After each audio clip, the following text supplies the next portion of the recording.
My name is Pete, and welcome to my garage.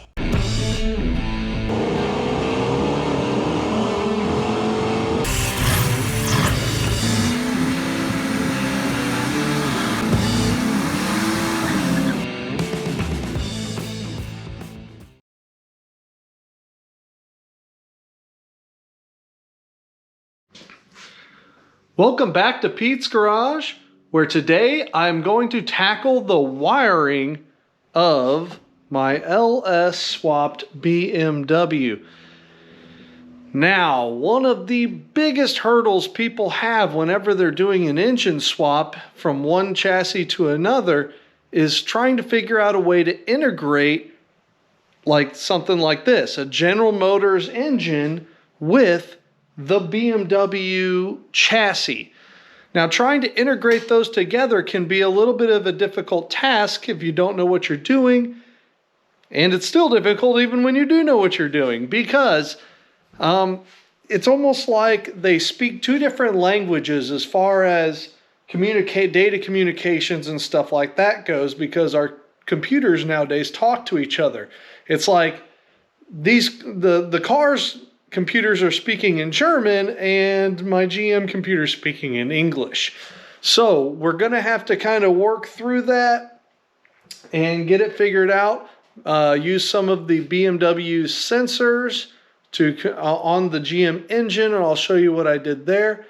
And I need to power up my GM electronics, my PCM for the General Motors engine, with a BMW chassis. And let me show you what I'm talking about. Okay, so on the floor here in front of me, I have the harness that I had in my old 3 Series. And this is actually a GM reworked truck harness that I had to make some modifications to. Because on the E36, there's a little compartment back here that the PCM slides into. This one does not have it. The PCM instead is going to sit in this electrical box. On the E36, the harness where it connects and interfaces with the rest of the car was right over here, and there was a fuse block right over here. It's over here on this car, right? So this big connector right here, I think, is my main power source and everything that's going to come through that interfaces with the rest of the car. On a GM truck, where the PCM originally was sitting right over here, and the fuse block on the GM was right there, so that PCM had to then get moved all the way over to here, and so therefore the harness had to be reworked quite a bit. I'm not particularly proud of this harness, although I didn't really have any problems with it. It doesn't look the nicest, and I need to make a few modifications to it. Mainly where I interface with the car, the connector that was over here, I now have to move over to here. So that means I need to undo the entire harness from over there to over there.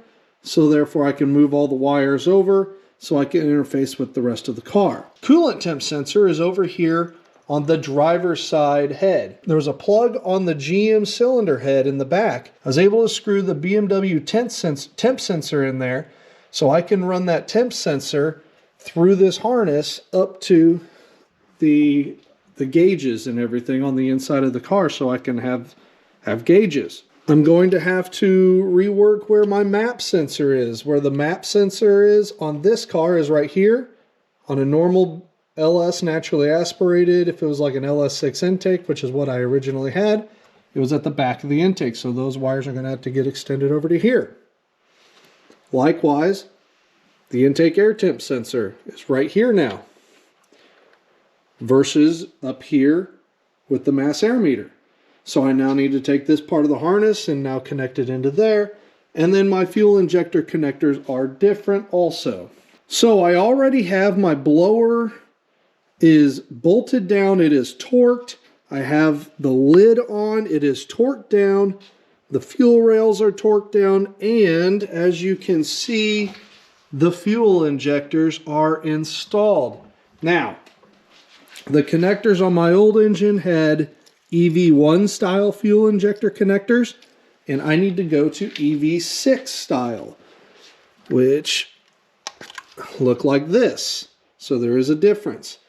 Online, you can get adapters to adapt from a truck harness, like that connector, that adapt to this EV6 connector. And that right there, this whole set of 8 of them were like 15 bucks. So I was like, okay, well, for that amount of work and price, I'm just going to get these and then splice them into my harness here where these are. Where do I start? Well, I think I need to start by getting power to my GM computer, and I need to mount my GM computer inside of here. I have identified that this relay right here was originally designed to run the air pump that was down here. Well, now I put an intercooler pump right there, and the connection for that is right here. So I need to connect that to that harness down here. And this is the relay for that. And then the trigger on that relay, I just need to connect to an ignition source. So anytime my ignition's on, that is going to be pumping through the supercharger. So that was pretty easy to get set up. That one's an easy one for me. What else do we got here? We have this other relay right there, which I'm pretty sure this is my ABS relay. So this one right here, I think powers up the ABS pump. And the rest of this stuff is yeah, I mean, it's not necessary. So this right here is the harnesses that interface with the rest of the car from the transmission control module and the engine control module, or DME, on the BMW. So most of this harness is not going to be used. All these little twisted pairs of wires, those are data communication wires. I don't think I need most of those. Okay, what I do need mostly is this connector right here. Has the big main power wire coming in, and I believe a main ground. And one of these wires is a trigger for the starter also. So I think okay, so this green wire right there, I believe is only powered in ignition. So I believe that green with a white stripe wire is the one I have to connect to the relay that basically powers everything up. If we come over here to the BMW harness, which I've already been kind of looking at, it has this really awesome little fuse block right there. A couple of the fuses are powered all the time. Actually, it looks like just this one fuse is always powered all the time right here, which is fine. I'm going to actually use that for my power to my computer. And then some of these other ones are only powered whenever this blue relay is turned on. This relay right here, I believe, is my powertrain or my unloader relay. Notice it has that green wire on it. That green wire gets triggered to turn this on. And when that turns on, it supplies power to this fuse block, which then supplies power to the rest of my stuff. Okay, so we have all of this that I just took out of the BMW. It looks like a lot, mainly because there's so much wiring, but really, for the most part, I'm after that connector to interface with the car, this fuse block, my main power wire from the car, this is my main power relay, and here's another relay that supplies power. The rest of this stuff, I guess that's a ground connection too. So there's a ground connection right there. The rest of this stuff is mainly just a bunch of connectors and stuff in between for the most part, so I can thin all this out. Now, this looks like a lot, but really it's not. It's going to take the place of, so on my old setup, I had an external fuse block that I grabbed out of the car at the junkyard. This box right here is going to go bye-bye for that one little fuse block and a couple relays that are already set up to work inside of that box. So this whole part of this harness right here can go somewhere. It's out. All right, so here's my frame, I guess, of the inside of that electrical box. And the BMW's DME, or the engine control module, sat right there, and the transmission control module sat right there. My Chevy one is quite a bit larger because it also does engine and transmission and not just the engine. So cut out this middle piece, right? And so now we have a much bigger space and I can fit that computer in like that. This is kind of cool. It houses a lot of the stuff in a certain location here. So my relays here, my relays that control and fuses that control everything are going to hook up to in here. And they kind of sit in their slots.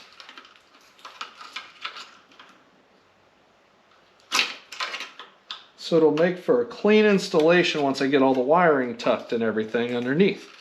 See, here's my main power wire that comes in. I got some grounds that come out this other side. A few other connectors that go to this other side over here. And voila, we have ourselves this piece. Here's kind of how the electrical box is looking so far. I obviously have to clean up those wires down in there. Then my computer is going to be able to hopefully slide in there. Something like that. And then we'll have a cover over the top. And then my wiring hopefully can fit through that passage. I don't know, it's going to be tight. There's a lot of wires. You can see the two connectors right there. That is a lot of wires to go through that. Now, I don't know if there's any possible way to make a video about wiring any fun. I'm just going to let it record while I start doing my work.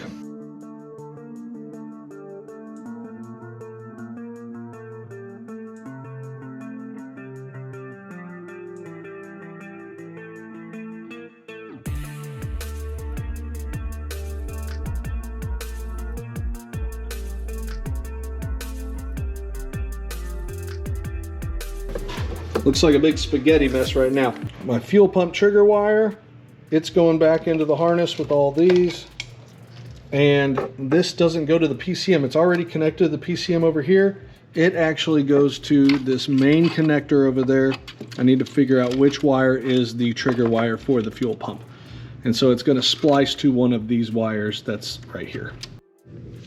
All right, so this old fuse block, I'm going to save it for possibly another project because it's fairly compact and it's real easy to configure because you can add terminals and everything to the back side and do whatever you need to do. I don't need it for this project. I'm going to set it aside, and this takes quite a bit of the bulk out of the harness. So I figured out what the rest of the wires were that went on this umbilical cord over there that's going to have to get switched over to the other side, and they are as follows. I almost forgot about the alternator charge wire. So this wire right here comes from the alternator, and it turns off the bulb whenever when the alternator is charging. So that little battery light on the dash. The tachometer wire, BMW engine coolant temperature sensor, and there's two of those. And then you have your check engine light or your malfunction indicator light. Those circuits right there need to all get routed over to this connector that I have back here. I need to figure out which one of those wires are what from the BMW. So I have my map sensor extended from the back. I added probably about 1.5 feet to that so I can route it with this harness that runs around along with the fuel injectors over to the ignition coils and up to right around here. All right, so once that's all cleaned up, it'll look a lot better. Now, on my old setup, I had a mass air meter sitting right here on this intake tube, right? And General Motors, for a while, ran with 5-pin mass air meters, where 3 of the wires in there are used for the mass air meter, and 2 of them are used for the intake air temp sensor. Well, we want to know the intake temp as it goes into the intake runners, and out here is not an accurate air intake temp if it's getting compressed inside of the supercharger. So we want to take an accurate reading of the intake air right before it goes into the cylinders And that's why this sensor is right here. This is the IAT2 on the, I guess, on the supercharged LSA stuff. So that right there is what I'm going to use for an intake air temp sensor. So I need to take the wires out of this, strip them all back. You can see I already got the conduit and the tape off most of this.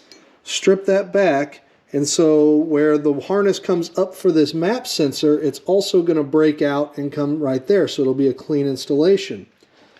And I am not going to run a mass air meter because I'm going to run a 2-bar speed density setup where we don't measure the mass of the air coming in, we calculate it with this map sensor and throttle position and engine RPMs. So I don't really need to lose all these wires though, because I can repurpose them. This vehicle did not, or this harness didn't originally come with anything for the flex fuel sensor that I put in underneath the vehicle. And coincidentally, just like the mass air meter, it uses a switched ignition power wire, a ground wire, and a signal wire.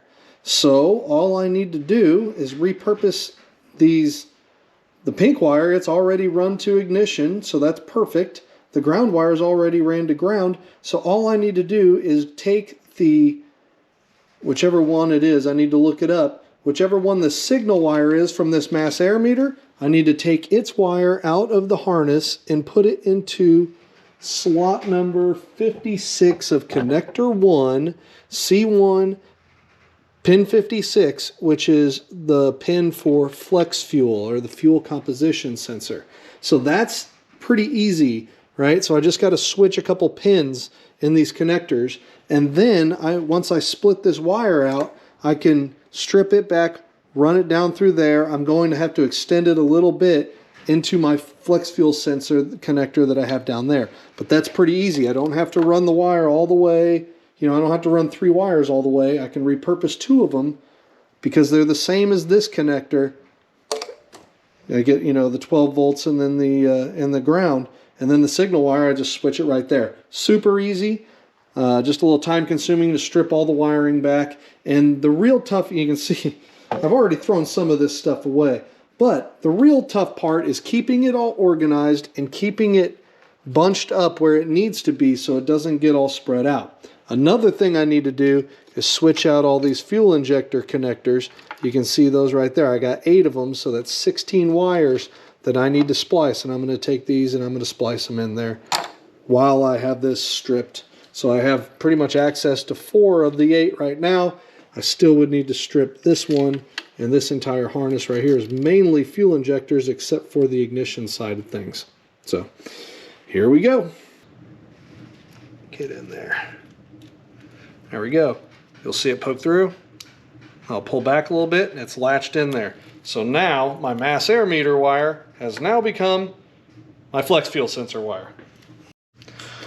All right, so got rid of the old EV1 style fuel injector connectors, and now I have my EV6 style fuel injector connector set up on one of them. I got to do the other 7, but as you can see now, plugs into the fuel injectors and we'll be ready to roll. So 7 more of those to go and that part will be finished. So I've kind of been working on my electrical box here, trying to get it all sorted out, and I did get it figured out of what I needed to do. So this is a little bit tricky because I do have this wire right here, this green wire that triggers the unloader relay for the DME. This was the main trigger wire to turn on the BMW's computer.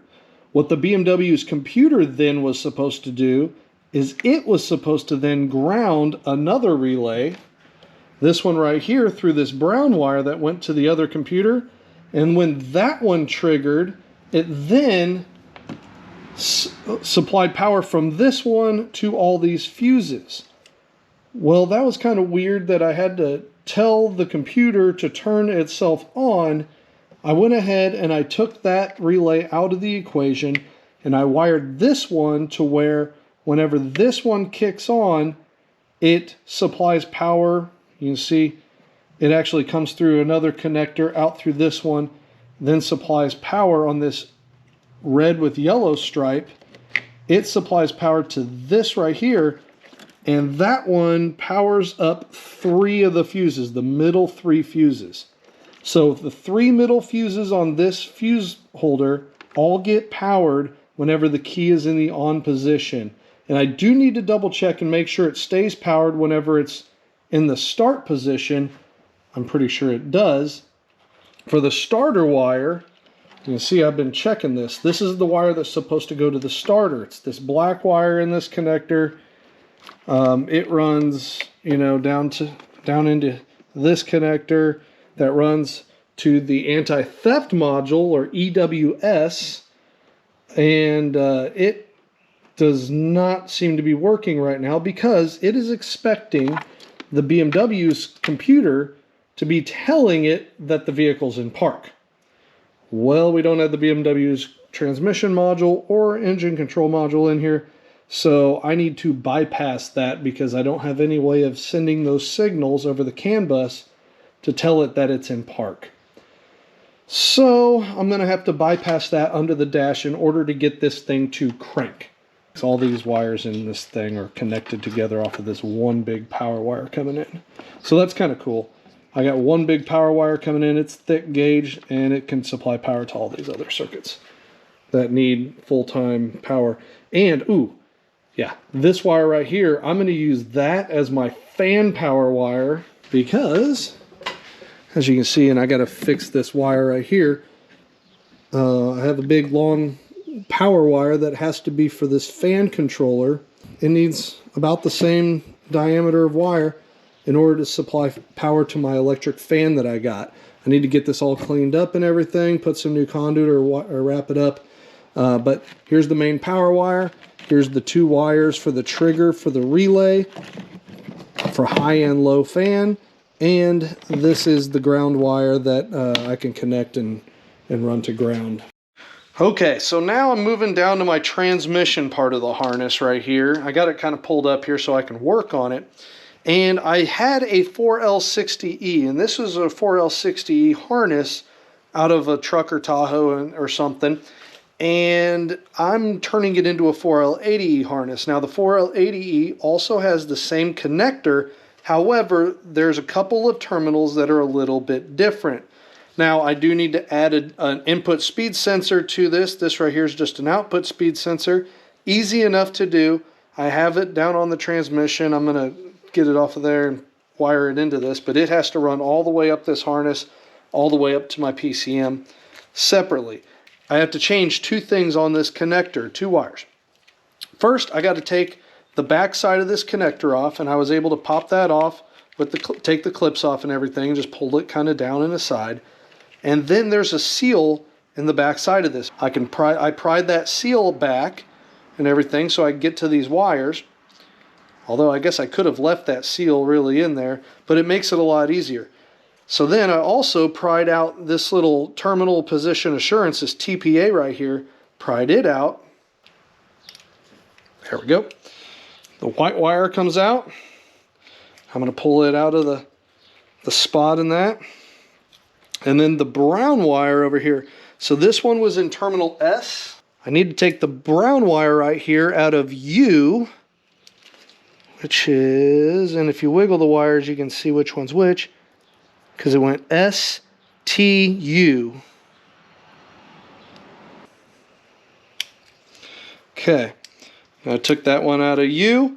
Now I need to actually put it in place of where that white wire was in S. There's a couple other ways you can do it. You can cut the wires and splice them together kind of thing. But this right here gives a pretty clean installation.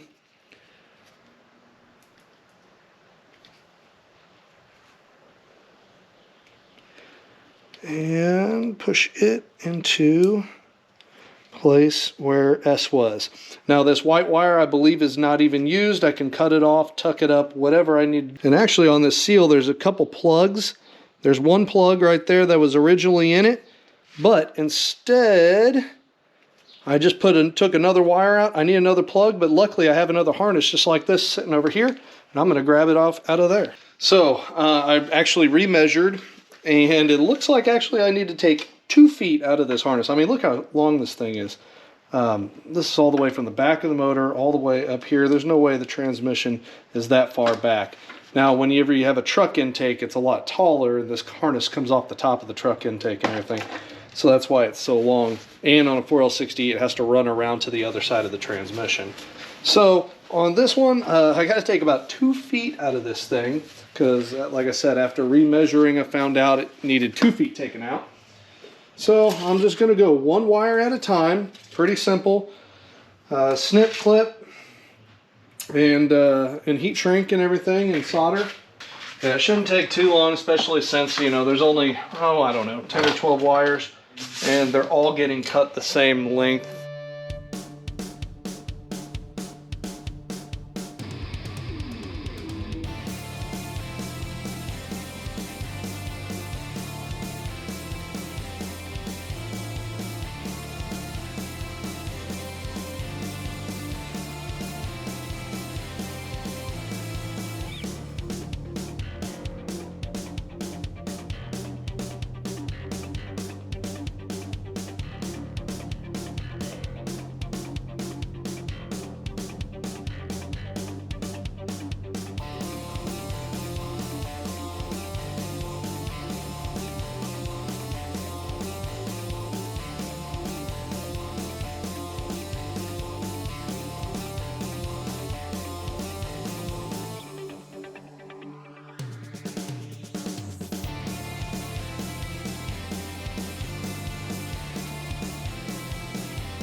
Alright, so now you can see my harness is quite a bit shorter. I have taken out a couple feet out of it, and so you can see my splices right there. They're hardly even noticeable. You know, it's pretty small. You want to make sure that your splices aren't like big, huge things. Just need to add the connector for the input speed sensor and route it all the way to the ECM now. Alright, so my intercooler pump right here, I don't have my intercooler yet or the tank installed. However, my intercooler pump, I do have it wired where the old secondary air injection relay was.